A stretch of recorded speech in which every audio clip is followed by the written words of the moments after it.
Hello, everyone. Welcome to today's Pet Podcast. I'm your host, Dr. Roberta Westbrook, and you're here with us at the Campus for All Animals, the Houston SPCA.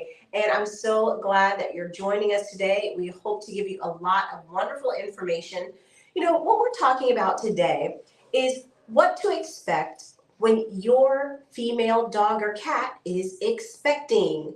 So, we work for an animal welfare organization, and here at the Houston SPCA, we see lots of animals that come to us without homes, who are stray, who are lost.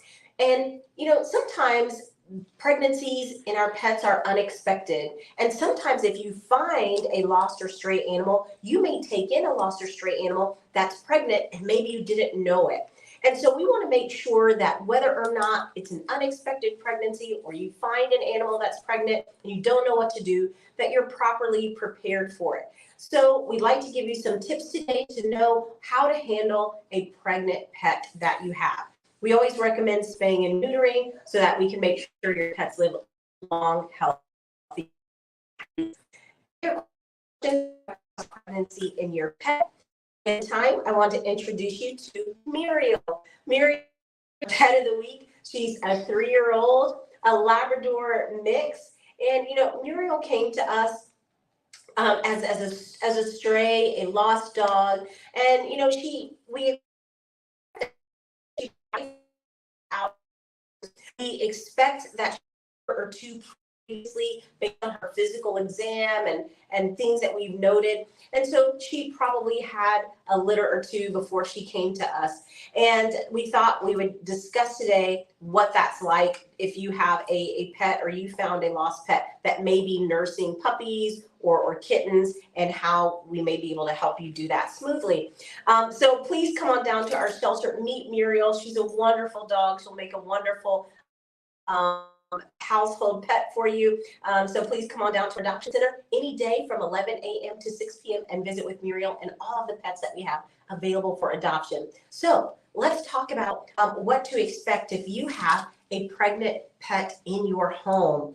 So, you know, the first thing that we can talk about is, you know, how would you even know if a dog or cat is pregnant?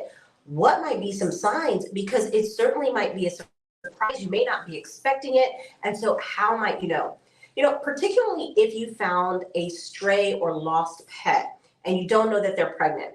Oftentimes, over time, over the course of days and weeks, you might notice that their abdomen, that their belly continues to grow.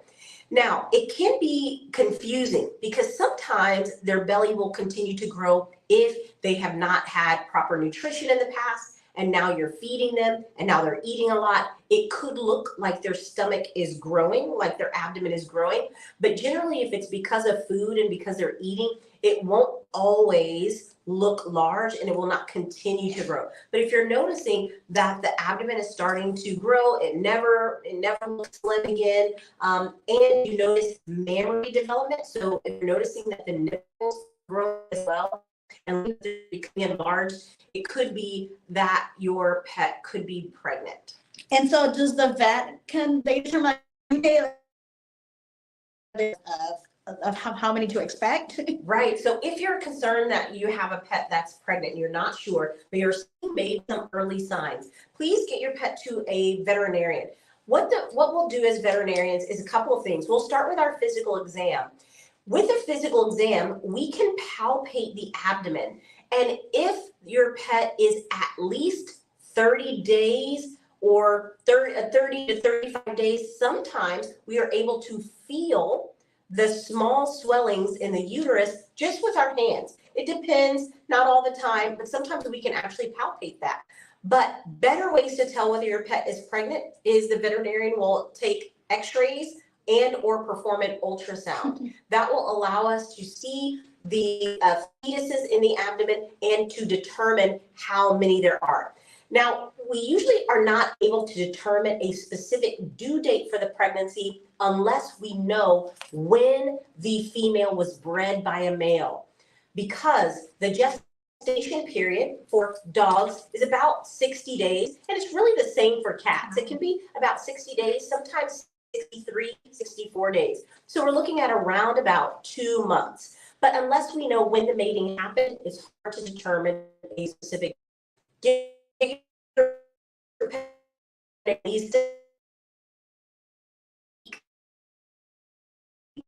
There's so many puppies.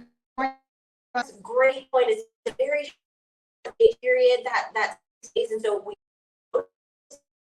that 2 month gestation period and our pets give birth, particularly in some species like cats, they can actually get pregnant again within a month or two, which is again why we see so much pet overpopulation in our community, because they can continue to breed, particularly cats, every time that they have a heat cycle.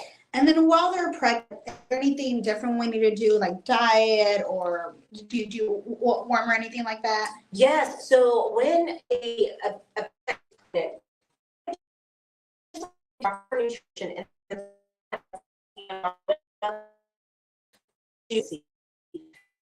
what we will do is we will feed them a high caloric intake diet. Usually we will put them on puppy food or kitten food, and that allows them to get a little bit more calories than they normally would, because the body certainly is going to be taxed with taking care of the fetus. So yes, we do change the diet for pregnant animals typically.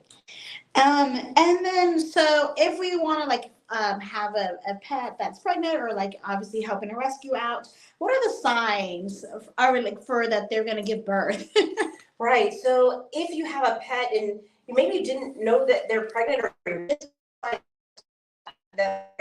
how do I know when it's time for them to give birth? There's a couple of signs. So one is that when they are close to giving birth, routine. Oftentimes they will stop eating, they may become restless, and they may do what we are calling nesting behavior. So nesting behavior is they are preparing a safe space to be able to give birth. So inside your home, you might notice that they are, piling blankets together and rooting in blankets or towels. They may decide to go and hide in a closet or under a bed. And what they're doing is they're looking for a naturally safe space to be able to give birth. In some cases, if a veterinarian is examining your pet, taking a body temperature can also be a clue that your pet is going into labor. A dog's body temperature and cat's body temperature is usually over 100 degrees, usually 101, 102. But around the time that they give birth, that body temperature typically drops below 100 degrees, and that can be an indication.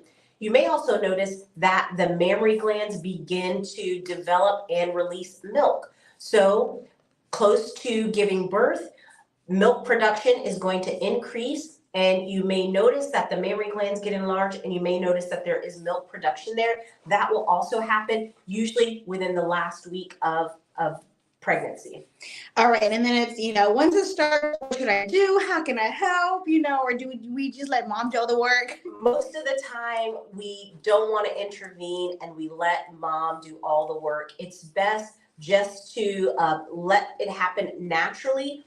And I would say that if you notice that there may be some complications, and things that might be indicative of complications are, if you're noticing that it's been more than 24 hours, like you're approaching 24 hours of labor, and it looks like mom is still pushing, like her abdomen is still pushing and contracting, sometimes that can mean that she's having difficulty giving birth. I would get her to the veterinarian as soon as possible to make sure that there's no issues. Now, we want to also make sure, if you take them to the veterinarian before and they've given you an idea about how many puppies or kittens are present, and you're noticing that long periods of time are going between birth, usually about every 30 minutes, there should be another puppy or kitten being born. If you're noticing that length of time is getting longer, 2 hours, 3 hours between births, that can be a clue that there may be trouble. You may want to call a veterinarian or take your pet into the veterinarian so that they can make sure that we don't wind up having a very difficult birth that could be life-threatening for the puppies and kittens and even for mom. So there's specific breeds that have more hard time during an actual birth? Yes, generally breeds that have a more difficult time giving a natural birth include those that we call brachycephalic breeds, but most specifically English bulldogs, French bulldogs, and sometimes even small breeds like Chihuahuas. They may have a more difficult time giving birth naturally, particularly if they were bred to a larger dog, because that might mean that the fetuses are large and too large to fit through the birth canal naturally. So there are certain breeds of dogs where they are scheduled to have a C-section by a veterinarian, and it's planned, and that way can assure that the puppies are born in a timely fashion and without complication. I know we usually always have moms always in need of fostering. What should we expect those first few weeks of life? Yes, we certainly appreciate everybody who fosters and who takes their time to take care of these newborn puppies and kittens. And it can seem intimidating at first, but again, mom will do most of the work. So what you can expect is that the puppies and or kittens, they're going to sleep a lot. They're going to eat and sleep and eat and sleep. What a life to have, to be able to eat and sleep all day. So mom's going to take care of them. Mom's going to take care of not only nutrition, but she's also going to make sure that she stimulates them to urinate and defecate regularly throughout the day. And it's your job just to make sure mom is happy and healthy and eating, getting proper nutrition. And then wait about the 2-week period, that's when we notice that the eyes and ears are both open by about 2 weeks. And you might notice that the puppies and kittens are becoming much more active and starting to crawl around a little bit more. In the early stages, though, it's going to be a lot of nursing and a lot of sleeping. All right. And then when should their first vet appointment be? I would have them examined by a veterinarian, as soon as you can, because we want to check each of the puppies or kittens for any birth defects or anything that might need to be addressed sooner rather than later. So if you're able, you can take them to the veterinarian the same day or within days of birth, just so that the veterinarian can take a look at them. And then at what age should we start their vaccinations? So vaccinations generally can be given at around 6 weeks of age, but not before then. 6 to 8 weeks. It depends on your veterinarian and when they'd like to start that vaccination cycle, but generally not younger than 6 weeks of age. And then how they can maybe start stopping drinking milk for mom, and then how do we wean them to regular food? Oh, right. So the weaning process. So again, they are going to be attached to mom for several weeks. Generally, at about 5 to 6 weeks, we notice that mom starts to wean them herself if mom is present. And they're starting to get their teeth in. And so when those teeth come in and they begin to nurse on mom, she will sometimes start to push them away. And so around 5 to 6 weeks, over the period of about 3 weeks, you want to begin to supplement those puppies and kittens with puppy and or kitten food, so that they can get some supplemental nutrition and they're not relying completely on mom to get that nutrition. So then once they're fully weaned, we can adopt them out and get mom spayed. Absolutely. So the goal would be once the kittens or the puppies are weaned, which is going to be again maybe between 6 to 8 weeks, depending on how long that process took. We will spay and neuter the puppies and kittens, and then we will be able to place them up for adoption. Now, in some cases, that spaying and neutering can be delayed and can be delayed up to about 5 to 6 months. Generally here in the shelter, where we have a lot of puppies and kittens looking for homes and we have a lot of pet overpopulation, we make sure that puppies and kittens are of a healthy weight and that their organs are fully formed. And then we will spay and neuter often as young as 8 weeks old, and we will move them into homes shortly after that. And then how young can they get pregnant too? They can start the whole cycle over. Great question. It's important to make sure that your pets do not experience an unexpected pregnancy. And some of that is just not knowing when they can get pregnant. So generally that's around 6 months. So even as young as 6 months, when pets can come into puberty, it is possible that they can get pregnant. So the way that you would know is if you're noticing signs of heat. So if you're noticing that your dog is in heat, which can happen as early as 6 months, or for some dogs can be as late as about 12 months, When you're noticing that they're starting to have heat cycles, then they are able to get pregnant. In cats, that can also, again, be between 6 and 9 months where they start having heat cycles and they're able to get pregnant. So I know that's a lot of information. We recommend that you talk to your family veterinarian about spaying and neutering and making sure that your pet are spayed and neutered so that we don't have unexpected litters in our community.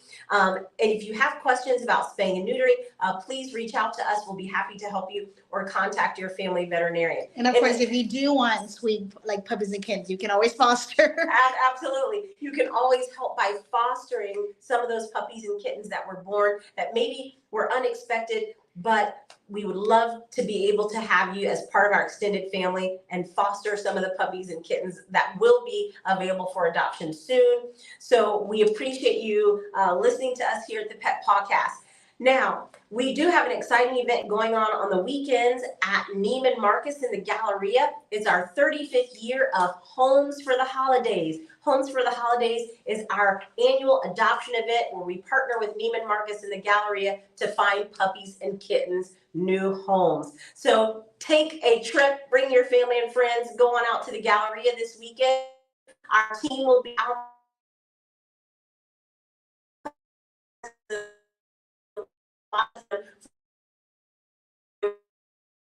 you and supporting all of our efforts here at the Houston SPCA. If you're into spca.org and look at all the ways I can be part of our extended family. We thank you for joining us once again, and we'll be with you next week on the Pet Podcast. Bye-bye.